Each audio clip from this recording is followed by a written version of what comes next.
Good evening. I call to order this regular joint meeting of the Minnehaha County and Dell Rapids Planning Commissions.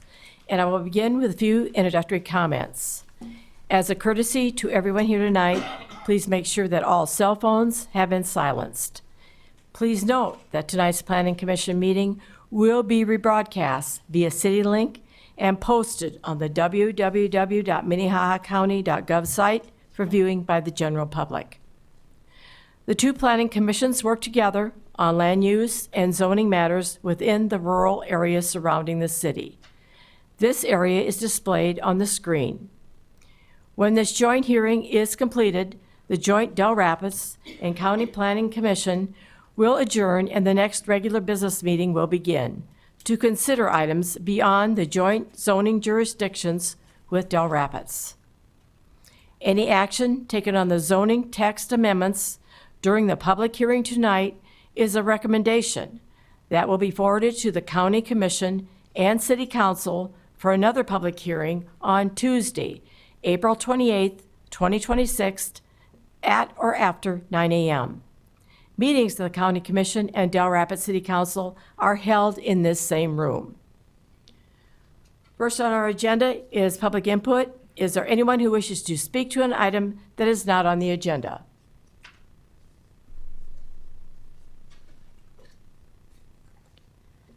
For the regular agenda, we will follow a normal hearing procedure by requesting planning staff to present the report on each item and then request the petitioner or the public to come to the podium and make a statement or answer any questions.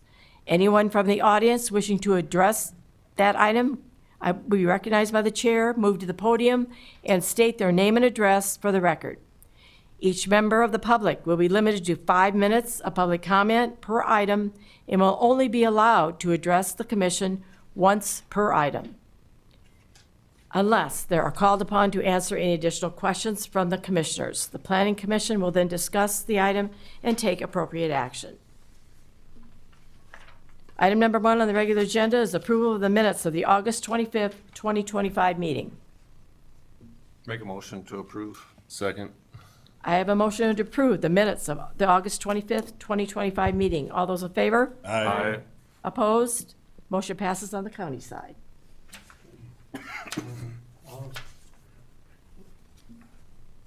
I will entertain a motion to approve the minutes from the August 25th meeting. Do I have a motion? I'll make a motion. Do I have a second? Second. All in favor, say aye. Aye. Opposed? Motion carries. Thank you. Item number 2 is a zoning text amendment, 26-01, to amend the 2001 revised joint zoning ordinance for Minnehaha County and the City of Dell Rapids to update Article 24-00 fees. Kevin? Good evening. I'm Kevin Hookman from the County Planning Department. As the introduction noted, this is a fee or an amendment to the ordinance to update the fees throughout the joint zoning area. Fees are utilized by the county to offset the cost of processing various permits. The fees are based on the amount of staff time and materials that are needed for using these permit applications. For example, a rezoning request in Minnehaha County can have up to $200 in just publication costs once it goes from beginning to end. These fees in the ordinance have not been updated since 2005. Some of the fees, and I'll kind of break them down here, may have kind of appear to have a large increase in structure or the amount. But keep in mind that since 2005, the Reserve Bank of Minneapolis inflation calculator indicates that the inflation from that time period was 65%. So we try to keep it underneath that at least, and we are well underneath that for most of these items. So I'll kind of break it down here. So for the fee structures and rezoning, the request is moved from $350 to $500. For planned development, there is some reorganization that also happened within this to help clarify what certain things are and how much those would cost. So the rezoning structure itself base fee would be $500 from $350, but then each sub area after that would be $100 in addition to the base fee. The text amendment, so we've had several requests to change uses within a planned development through the years. This would allow that the text amendment has a similar processing fee because it has similar requirements on the county to process as the rezoning itself. So the text amendment would go up to just be a flat $500. It would not have sub-area additions. The final development plan, that's something we don't have a current charge for, but when the petitioner comes in with their final plan and brings it to the board, it's just a hearing in front of the planning commission, and it's usually a pretty quick process, but it does take time for staff to review and make it ready, presentable for the commission to approve. And then you have major and minor amendments. Major amendment is something that would be reviewed by the board, where a minor amendment is reviewed administratively. Then for a conditional use permit, that would go from $250 to $350 with major and minor amendments. You'll see there the minor amendment goes up to $100 and major amendment stays the same, keeping kind of a distinguishing between what a CUP is and versus major amendment, which is just kind of a representing and redoing that what was already done. And then a minor amendment can be done administratively. The Board of Adjustment, which would include variance requests and administrative appeals, goes from $250 to $350. And then finally, there are a couple of sections of the fee structure that will be completely new to the ordinance. This includes zoning text amendments, and that would be anywhere throughout the zoning ordinance. So if somebody wanted to change, like add a use to the commercial zoning district or change the wording on something, they can make that request and then start an application through the $600 fee. And then also new fees would be an appeal fee and a continuation fee. So the appeal fee would only be applicable for conditional use permits, since that's what could be appealed. And it would cost $100 to appeal a conditional use permit decision by the Planning Commission. Continuation would be similar. If the applicant requests a continuation on a project, there would be a $100 fee associated with that continuation request. If we get to a meeting, let's say, and the Planning Commission says we don't quite have enough information, we want to ask more of this applicant, the Planning Commission can ask continuation separately from the petitioner. But so this would just be petitioner only requested continuations. And that should be the breakdown of it. We'll note that in 2024 and 2025, we had 9 conditional use permits that were appealed out of 123 total, so about 7%. And then with the continuation, we had the 2 items, or 1 item that was continued at the Planning Commission and 2 items that were continued at the County Commission level. And both those items were continued twice. So it was continued once and then got to that meeting, asked for another continuation. So that's just kind of the breakdown of what that looks like. Staff is recommending approval, and you saw the staff report, and I kind of presented it here tonight. And this is a public hearing, so the public's invited to come speak after this. Is there any questions? Any questions for him? Cindy? Just one, Kevin. So the continuation fee, you said that somebody had done it 2 times. Would they be charged $100 for each continuation they dragged it out? Yes. Okay, thank you. Anyone else? Got a question, Joe? Madam Chair. On the appeal, $100 fee, is that for either side of the argument that appeals or just the petitioner? If they lose at this level and want to appeal to the county commission councils, so where does that fee lie? We would, we envision it being that it would be an application for the appeal, or like a form to sign off on the appeal and the fee. So it'd be on both, either side that appeals. Okay. And one other question, just on the fee structure. I know we're going to talk about this in all 3 meetings tonight, so try not to be repetitive, but maybe you can outline that inflationary factor was not the only consideration. We're also comparing to comparable jurisdictions like City of Sioux Falls, Pennington County, Lincoln County. These numbers aren't just coming out of thin air and applied in an inflationary factor. Correct. Staff did review the City of Sioux Falls and Lincoln County and Pennington County and found that our fee request is similar to those jurisdictions throughout the state. Although there's a little bit of difference between what gets processed and where, but generally it's close. Anyone else? Go ahead. I have a question on the plan development text amendment, $500. Zoning ordinance text amendment, $600. Is there a reason that one is 500, one is 600?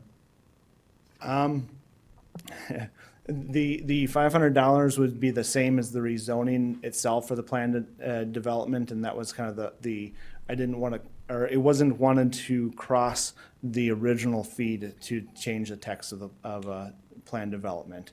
Since the original fee is requesting being the same as a rezoning at $500, we didn't want to cross over that text amendment or the same fee, base fee. Anyone else? Okay, is there anyone from the audience that wants to address this item?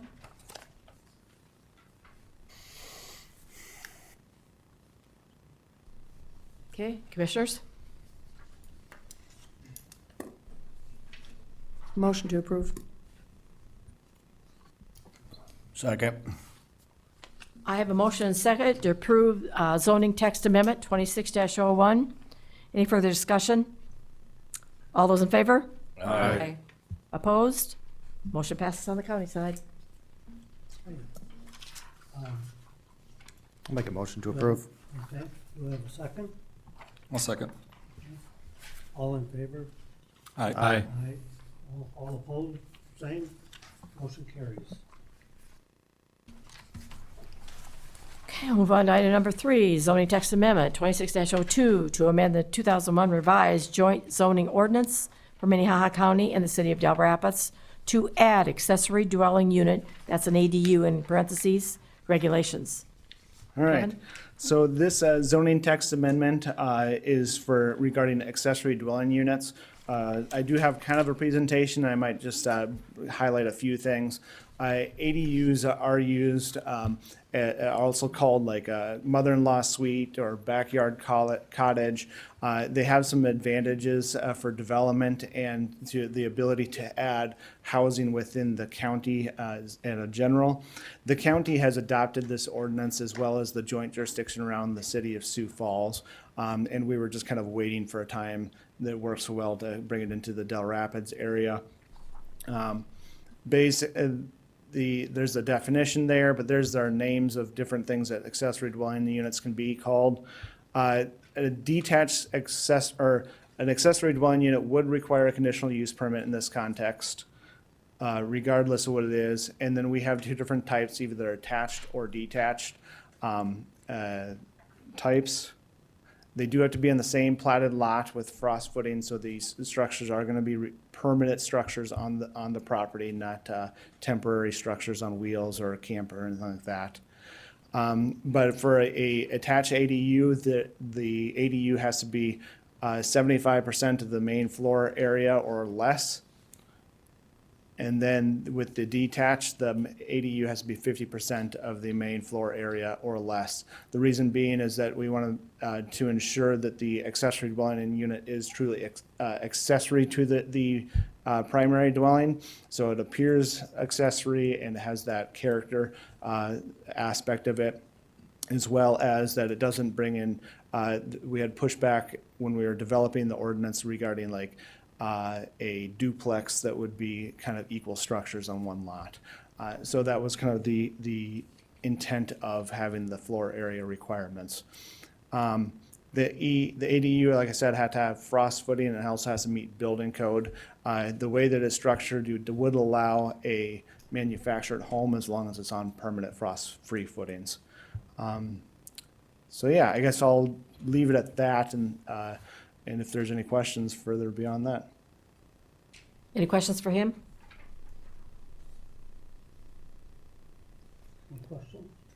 Does the setback apply if it's the same landowner? If So the setbacks do change a little bit, so you'd have, if they are detached, the setback would have to be 10 feet away from the house for fire code reasons. But then the setback for, if it's behind the house, would be 7 feet. There are other jurisdictions that have ADU requirements that have the setbacks that detached meet the primary dwelling setbacks, and in some cases, that just makes it really difficult to construct. So reducing that setback in the backyard should help. I had a question, excuse me, I had a question, general requirements number 7, where it's talking about the floodplain. It says if the accessory dwelling unit is located within a regulated floodplain, then the lowest floor of the ADU must be elevated at or above the base flood elevation. And then it says no ADU can be located within the regulated floodway. So is if there's already one there and it's declared a floodplain, it has to be raised up, or is that what that means? So the floodplain and the floodway are a little bit different to okay. each other. There's different definitions. The floodplain is where water just kind of pools on the top, Yep. where the floodway is an area where the channel of the water would be located during a flood, and it is designated within FEMA with different requirements and within the floodplain ordinance that would keep structures much more restricted in the floodway. Sure, okay, thanks, I appreciate that. Anyone else? Anyone from the audience wish to address this item?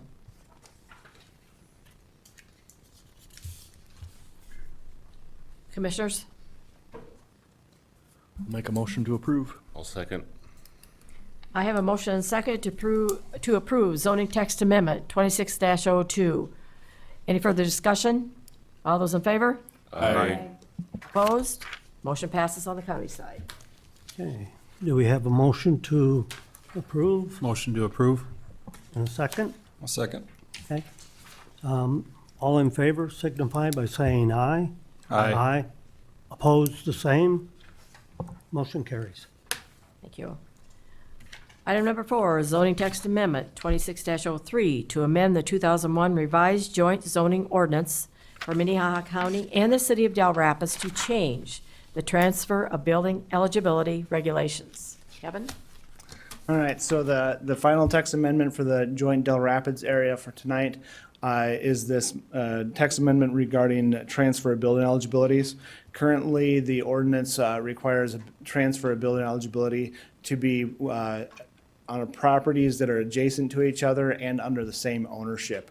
And the proposed rule would change that so that properties adjacent to each other could still transfer building eligibilities with having 2 different property owners. And that way it would loosen up a little bit some of the building eligibilities that might be adjacent. And if a property owner wants to buy one from the neighbor, makes it much easier.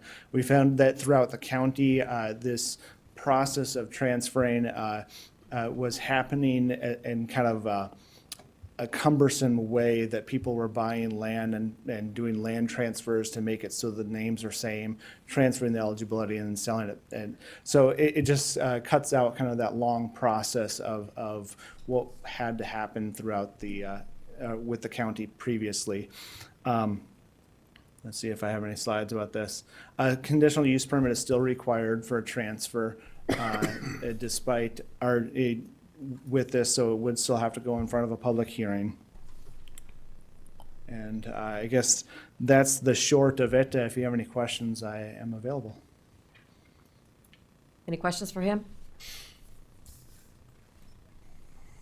Anyone from the audience wish to address this item? Excuse me. Okay, commissioners? I'll make a motion to approve. I'll second that. I have a motion and second to approve zoning text amendment 26-0 through. Any further discussion? All those in favor? Aye. Opposed? Motion passes on the county side. Commissioners? I'll make a motion. Okay, I have a motion. Is there a second to the motion? Second. Okay. All in favor, say aye. Aye. Opposed? Ordinance approved.